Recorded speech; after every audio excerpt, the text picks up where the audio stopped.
Hey, what's up? It's Jim, and today I'm going to talk about The Mads Are Back. Today I'm going to talk about not a movie or a show, something that's certainly Mystery Science Theater related, which I often talk about. I'm going to be talking about the live show, which is called The Mads Are Back, which is with Trace Beaulieu and Frank Conniff, who used to be the Mads on Mystery Science Theater, if you didn't know. Trace being Dr. Forrester and Frank Conniff being TV's Frank. And I was really excited to go to the show, and they were doing 2 nights in Brooklyn in the Alamo Draft House in Brooklyn, which is sort of near where I live, so I was excited. I wanted to see their show for a long time. I think I missed last year's, unfortunately. I think it was close to when my daughter was being born, so it was kind of... Anyway, I didn't get to see them last year. And when I got these tickets, I saw there's a Thursday and Friday, and I thought, well, Thursday works a little better for me, so I'll do Thursday, but I'm sure Friday will be the cooler show. And it turns out I got very lucky, and the Thursday show was pretty amazing. It was pretty amazing because it was absolutely hilarious. And first off, if you are a Mystery Science Theater fan, you should really go see The Mads Are Back. It's wonderful, it's hilarious, but I think the thing that really surprised me is, I'm there, I see Trace and Frank in the background, the thing starts, there were some audio problems at the beginning, but then a guy from the Alamo Draft House comes out and says, I've had the honor of working at the Alamo Draft House and doing some pretty cool things, but this might be one of the coolest or the coolest, I forget on the cool scale what he was saying, but he goes, ladies and gentlemen, Miss Kim Cattrall. And I was like, wait, what? Because I thought he was going to introduce the Mads, really. She was in City Limits on Mystery Science Theater, and Crow sang a love song to Kim Cattrall. And I had always heard that she was aware of it, but didn't care for it or care about it. I'm not sure where I heard that, now that I think of it. Anyway, turns out that is not true. She told a really great, amazing story about her fandom for Mystery Science Theater and how she's been friends with Trace in particular for a long time, and how she was already a fan of the show before the City Limits episode happened. And she had had a really hard day working on this play. An Ibsen play, I think. It was a dark part, and the character was suicidal, and she was down in the dumps. And she came home to watch Mystery Science Theater and realized they were going to be making fun of a movie that she was in. And at the beginning of it, I'm only paraphrasing this because I don't think this was recorded, so she does a much better job. I hope someone recorded it. I probably should have. I had a camera right there, but oh well. But that would have been creepy, I guess, if I had done that. But there's a line in it where one of the robots says that it was a low point for James Earl Jones' career, but a high point for Kim Cattrall's, and she felt really bad and already down in the dumps. And then she went to pee during the episode and came back, and Crow sang her a love song, and suddenly she liked Mystery Science Theater, and she liked it a lot and became friends with Trace and hung out with him in LA and let him stay at her house a few times and even came to the set of the movie. This is all news to me. I didn't know about all this. And so she gave a really great introduction telling her whole story and how the show, that was a really sad time for her because she's working on this play and everything, but the show kind of lifted her spirits, and she sent Crow a dozen roses, and Crow sent her a signed photo, which is funny. And she's like, I'm one of you guys. And it seems like it was funny because I think some people would overdo it by mispronouncing things. You can tell they were into it, but not that into it. But she would always refer to him as Crow T Robot. She'd almost say the full names. It was the opposite, where it's you definitely get this.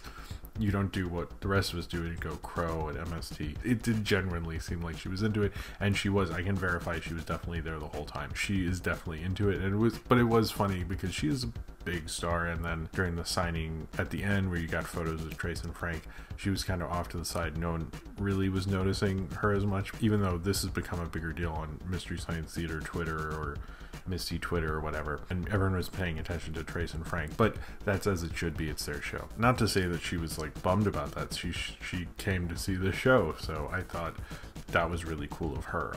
Big props to her in my eyes. I always thought she was cool, but now I think she's extra cool for doing that. It was really hilarious. They did the movie The Tingler, the William Castle, I guess, sort of classic. I love John Waters, so I sort of feel like I should take The Tingler seriously, but I don't, so especially after having watched it. Trace and Frank, there's very few times I did not laugh and have a smile on my face. In fact, most of the time I laughed and had a smile on my face. It was a really really great show. They did a really great job.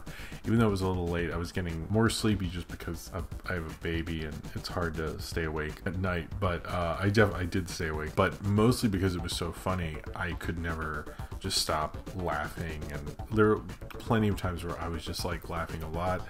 I will say, seeing any event with a bunch of Misties is just like always so much fun. I haven't had that many times. I've had more times in the past. Since the new show, it's happened a lot more, because the only other time before all this more recent stuff was the movie in the 90s, and then it was the Riff Track MST3K reunion, and then it was the live Mystery Science Theater show, and then it was the Mads are back. So and I have to say, each time everyone's very nice. This is the nicest time I've ever had, because people literally just start talking to me.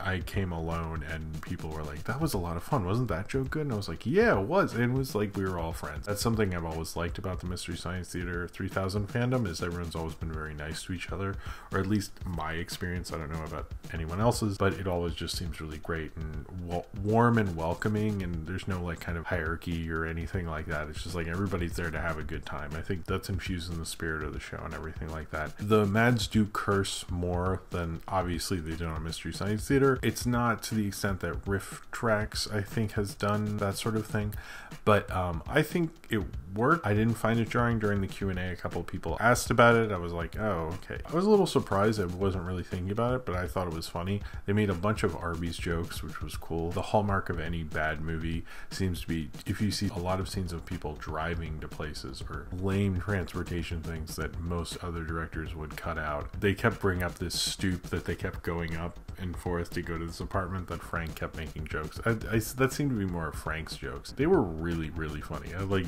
It's just beyond. They flat out give me the giggles and the laughs when I've seen them riff together. When I saw them on the reunion show, I was like, I have to see them live. It was just like I was almost on the floor just laughing. And there were plenty of times where like myself and people around me were just laughing so hysterically. I wish I did have tickets for the other show. I can't afford to do more than one, really. Unfortunately, MoviePass does not cover the Mads are back. I do listen to their podcast, which is excellent, with Carolina Hidalgo, who didn't seem to be there when I did, or if she was there, I didn't notice her. I don't actually know what she looks like, but I assumed she wasn't there. After the show, they will do photos and a sort of meet and greet signing sort of thing. And I just wanted a photo, and I'll show you the photo on the screen now. But I was so nervous. The whole day I was like, I have to come up with a good question for Trace and Frank, and I couldn't come up with one. And I kept thinking, well, I have to come up with something, and I just couldn't. And when I was there, I was just like, I don't really get starstruck, and I was definitely starstruck, and all I could say was like, oh, could I get a picture? Okay. And it was like, and then we got the picture, and then I was like, thank you. And then I left, but I was like so like giddy that I got the photo. I kept looking at it. I saw the show the night before. This is the night after. I saw the show on January 25th, to be perfectly clear on that.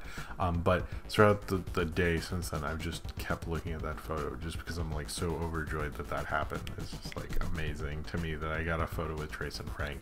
Is just like, you know, I just really love it. I think The Mads Are Back is just such a great show. I think it's a great show anyway. I am so in Mystery Science Theater, I can't say if you're not into it whether you should go or not. But if you are into it, you should absolutely go, because they just have such an energy to what they're doing. I've never met in real life anyone from Mystery Science Theater before, so that was overwhelming in a lot of ways, just because I watched them for so long. And Trace and Frank are two of my favorite people on those shows, so they were so nice. I mean, even though I didn't like freak out, but I freaked out. I was starstruck by those guys, and I will say they were very nice, and I think they're very cool. And like everyone who took a photo, and this is another thing about how cool Misties are, everyone who wanted a photo, you know, if you came with someone, you clearly wanted your photo with them, and they would just go to the next person in line and go, hey, can you take their photo? And maybe that's kind of standard. It was just such a funny show, such a great time. I would say it is definitely a must-see. If they come to your town, they are like almost always touring, which I think they've mentioned on the Revival League. It's like very rarely that they're not playing somewhere. Then you should absolutely go.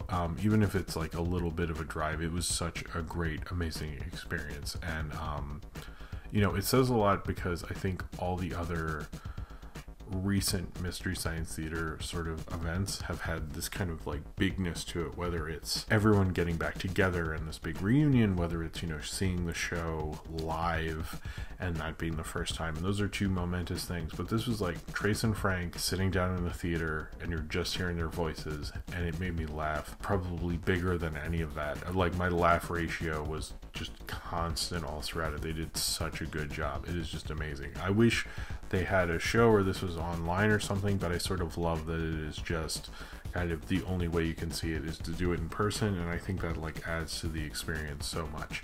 Then they were so good at it. They're actually really good at doing it the way they do it in that live setting. I think they really bring a lot of great, amazing energy and life to it. I'm so glad I got to see the one with Kim Cattrall. I think it's like really hilarious. I don't think, you know, and a lot of respect for her, I think, and especially as a fellow Mystery Science Theater fan, just that she would be cool enough to do that, and clearly be as into it. I think, you know, it's always cool to hear someone's really into the show, and especially her, someone who has been, you know, riffed to not only be cool with the show before, but continue to love the show and all that stuff. So anyway, I would really recommend The Mads Are Back. It is a great show. It is really hilarious, and I think it has just such a great, wonderful energy to it, and is just such a wonderful time that it is an absolute must-see for any Misties, or anyone who really just wants to have a good time and laugh at a cheesy old 50s or 60s movie while Trace Beaulieu and Frank Conniff riff it apart. So if you have seen, or if you have been to, I guess, The Mads Are Back, and you would like to talk about it, then comment below in the comments and subscribe if you would like to.